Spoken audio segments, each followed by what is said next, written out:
Elvis is King by Jonah Winter, illustrated by Red Nose Studio. Elvis is born, but alas, he is born in a humble shack on the wrong side of the railroad tracks, the side where the poorest of the poor people live, down, down, down in the deep south, Tupelo, Mississippi. Elvis's daddy is arrested. He forged a check, which is like stealing money. Now he's got to go to jail, leaving Elvis and his mama all alone to fend for themselves for 14 months. Times is hard. Tiny Elvis sings in church because he feels it through and through, because there ain't nothing better for the soul than singing, because singing is the reason Elvis was brought into this world. County Fair Talent Show. Look at little Elvis up on stage, shy as he can be, 10 years old. So small he has to stand on a chair to reach the microphone.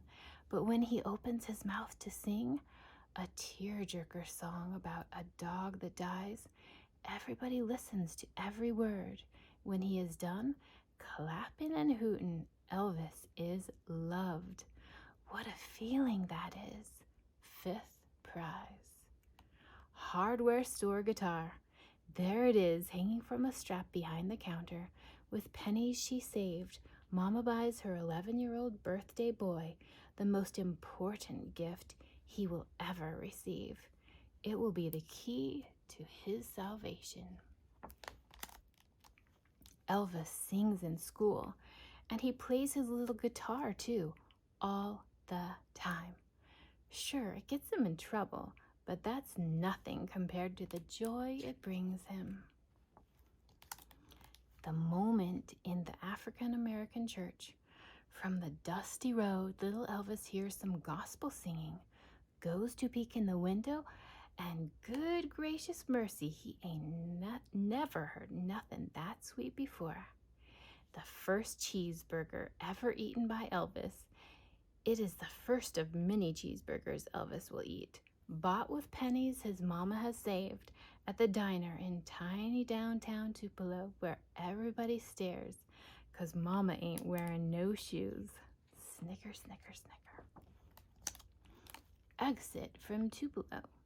With all their belongings packed into the rusty 39 Plymouth, Mama, Papa, and 13-year-old Elvis head for the open road to Memphis to start a new life, hopefully a better one.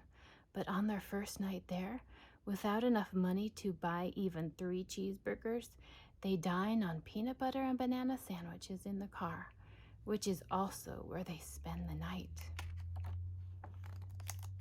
Elvis's first apartment in Memphis. And so it goes, Elvis, Mama, and Papa all cooped up in one dirty room, sharing a bathroom down the hall with their neighbors. It is in a rough part of town. It is what they can afford. Elvis's first job, with a mama who's often sick and a daddy who don't work much. Teenage Elvis is the one who makes what little money his family has, working nights as a ticket taker at a movie theater. And so it comes to pass that this poor boy falls asleep a lot in class. Train coming round, round the bend. What would you do if you were just a poor country boy in the big city, aching to be something more, craving to be loved the way a starving dog craves food? What crazy plans might you concoct, lying in bed at night, listening to the freight trains passing by? Shazam! A blonde boy turns into a black-haired teenager. With the help of some hair dye and hair wax, teenage Elvis changes himself into something that turns people's heads. The green pants, the pink shirts, the checkered jackets, all bought at a secondhand store. It all adds up to, look at me. High school talent show. Weird teenage Elvis with his crazy hair and crazy clothes and dirt poor country boy shyness walks on stage with his guitar, then knocks him dead with his song. Something happens, something big. When he's up there, he is no longer shy. He can be whatever he wants to be. Let loose, go crazy. He feels loved, and boy, does that feel good. The first love of Elvis. Her name is Dixie Locke, and just the sight of her helps tongue-tied teenage Elvis relax and be himself and talk and talk and talk and talk and want to be with her forever and ever.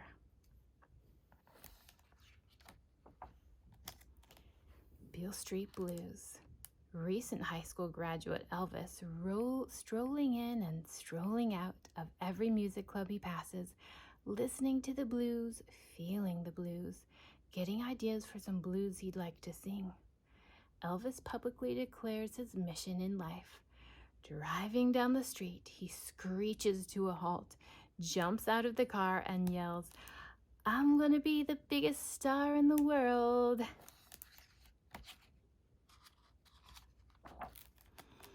The first record.